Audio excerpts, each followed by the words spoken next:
Halo Bobotoh, gua mau mulai video ini dengan satu pertanyaan yang pasti bikin lo mikir keras. Lo siap nggak? Kalau suatu hari nanti, Persib tiba-tiba kehilangan sosok paling penting di balik kebangkitan klub.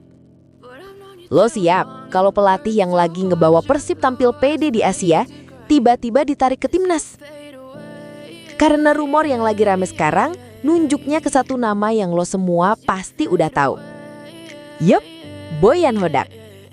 Dan rumor ini nyebarnya cepet banget, sampai bikin banyak bobotoh mulai resah. Mulai ngebayangin skenario paling buruk. Mulai mikirin gimana kalau PSSI beneran ngambil langkah itu. Dan itu baru pembukaannya aja. Karena yang bikin rame bukan cuma soal minat dari PSSI, tapi juga karena kondisi kontrak Boyan Hodak.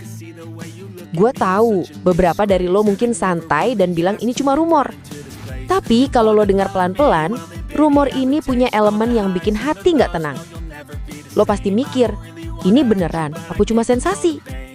Nah, di video ini, gua bakal kupas semua dari akar sampai ujungnya. Mulai dari asal munculnya rumor, sampai kenapa tiba-tiba jadi rame. Apa alasannya PSSI dianggap naksir Boyan? Dan dampaknya buat Persib kalau rumor ini akhirnya jadi nyata. Makanya jangan cabut dulu. Karena di tengah video nanti, gua bakalan kasih satu info kunci yang bisa bikin lo punya perspektif baru soal masa depan Boyan Hodak di Persib Bandung. Sekarang kita balik ke awal dulu, biar lo ngerti kronologinya. Rumor ini sebenarnya muncul tanpa fondasi yang jelas. Nggak ada laporan resmi, nggak ada pernyataan langsung dari PSSI. Nggak ada juga konfirmasi dari agen Boyan Hodaknya sendiri. Yang ada cuma potongan-potongan informasi yang berseliweran. Ada kabar yang bilang Exco PSSI sepakat membuka peluang. Tapi sumbernya nggak jelas, nggak ada kutipan, apalagi bukti yang konkret. Satu-satunya yang berbicara sedikit lebih konkret cuma Taufik Ardiansyah dari PSSI Pers. Dia bilang dukungan ke Boyan Hodak buat jadi pelatih timnas makin besar. Alasannya karena Boyan bisa nyatuin pemain bintang di Persib. Dan apa yang dia bangun di Persib dianggap cocok sama kebutuhan timnas. Kalimat itu langsung meledak di media sosial. Orang langsung nyambung-nyambungin. Dan bobotoh mulai gelisah. Padahal kalau mau jujur, ini masih rumor tipis. Belum ada pijakan kuat. Tapi tetap aja bikin was-was. Karena kalau ngomongin kemungkinan, pintunya kebuka lebar. Dan yang bikin makin tegang adalah situasi kontrak Boyan Hodak sendiri. Kontraknya habis akhir Mei 2026. Sisa sekitar 7 bulanan dari sekarang. Dan ketika kontrak tersisa 6 bulan, pelatih berhak negosiasi dengan pihak manapun. Artinya, di tanggal 1 Desember 2025, Boyan mudah bebas ngobrol sama siapapun, tanpa harus minta izin Persib. Dan ini bikin banyak bobotoh nelus dada. Karena masa 6 bulan itu masa paling rawan, paling menentukan, dan paling gampang bikin pelatih tergoda tawaran lain. Apalagi, Boyan bukan pelatih sembarangan. Prestasinya jelas, visinya jelas, permainannya kelihatan. Dan kalau ada klub atau federasi lain yang ngelempar tawaran gede, ya itu hal wajar di sepak bola profesional. Gua yakin lo semua ngerti itu. Tapi ngerti bukan berarti rela. Boyan udah nyatu sama Persib. Udah ngerti kultur Bandung. Udah ngerti tekanan supporter yang jumlahnya luar biasa. Udah ngerti karakter pemain Indonesia.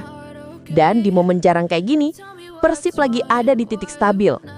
Permainannya solid, transisinya rapi, defense-nya hidup, dan AFC Champions League 2 pun jadi bukti bahwa Persib lagi naik. Makanya, ketika nama Boyan masuk radar timnas, banyak yang langsung tegang. Bukan karena nggak bangga kalau pelatih hebat naik tingkat, tapi karena langkah itu bisa narik fondasi yang lagi Persib bangun. Gua mau jelasin kenapa rumor ini bisa muncul dari perspektif sepak bola. PSSI jelas butuh pelatih yang ngerti kultur Asia. Dan Boyan punya itu. Pelatih Eropa yang bisa adaptasi cepat. Dia nggak kaku, dia paham gaya main Asia Tenggara. Dia paham kondisi lapangan, ritme pertandingan, sampai mentalitas pemainnya. Dan pengalaman dia sama timnas Malaysia U19 itu nilai plus besar. Dia pernah juara Piala AFF bareng mereka. Dia pernah ngebawa tim muda Malaysia tembus Piala Asia. Dan pengalaman itu bikin Boyan punya modal kuat kalau suatu hari dia pegang timnas. Apalagi gaya latihannya cocok buat pemain lokal. Sederhana, efektif, dan disiplin. Makanya wajar kalau PSSI ngelirik dia. Tapi pertanyaannya, apakah langkah itu bijak? Menurut gua, sama sekali enggak. Karena hubungan timnas dan klub itu harus seimbang, harus saling bantu, bukan saling mengganggu.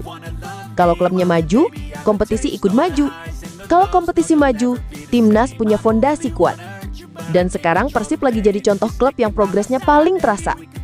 Bukan cuma main bagus, tapi juga punya rencana jangka panjang. Dan Boyan bagian penting dari itu. Kalau fondasinya dicabut, stabilitas hilang. Adaptasi ulang mulai dari nol. Dan hasilnya belum tentu sama. Dulu kita udah lihat beberapa kasus serupa. Kualitas pelatih baru belum tentu bisa nerusin fondasi yang ada. Kadang malah jatuh makin dalam. Contohnya kayak kasus Shin Taeyong waktu klub-klub harus adaptasi ulang. Belum lagi tekanan dari supporter yang gak mudah. Makanya, ini bukan keputusan sepele. Kalau PSSI maksa narik Boyan, dampaknya berlapis. Persib goyang, kompetisi bisa turun kualitasnya, timnas sendiri belum tentu langsung naik. Karena pergantian pelatih selalu butuh waktu adaptasi. Sementara, waktu jalan terus. Itu sebabnya gua bilang, langkah ini beresiko ganda. Dan di titik inilah, gua mau kasih teaser yang gua janjiin tadi. Ada satu hal penting yang sebenarnya bisa nahan Boyan tetap di Bandung. Lo siap? Kuncinya ada di manajemen Persib sendiri. Karena satu-satunya cara paling aman adalah memperpanjang kontrak Boyan dari sekarang. Jangan nunggu sisa kontraknya tinggal 6 bulan. Jangan nunggu rumor makin besar. Jangan nunggu klub lain datang. Kalau manajemen Persib cepat gerak, Boyan aman. Tim tenang, supporter tenang, dan masa depan Persib lebih terjamin. Karena kalau telat sedikit aja, tawaran besar bisa datang kapanpun. Dan kalau Boyan milih pergi, bukan salah siapa-siapa. Itu jalan profesional. Tapi rasanya bakal nyesek banget buat Bobotoh. Makanya, mending Persib gerak dari sekarang. Ngunci kontrak sebelum semua terlambat. Jadi menurut lu gimana? Apakah Boyan cocok jadi pelatih timnas? Atau harus tetap di Persib demi masa depan klub dan kompetisi? Tulis pendapat lo di kolom komentar. Dan kalau lo suka pembahasan kayak gini, klik sekarang, subscribe juga biar lo nggak ketinggalan update penting kayak gini. Terima kasih udah nonton sampai akhir. Sampai ketemu di video selanjutnya. Hidup Persib, hidup sepak bola Indonesia.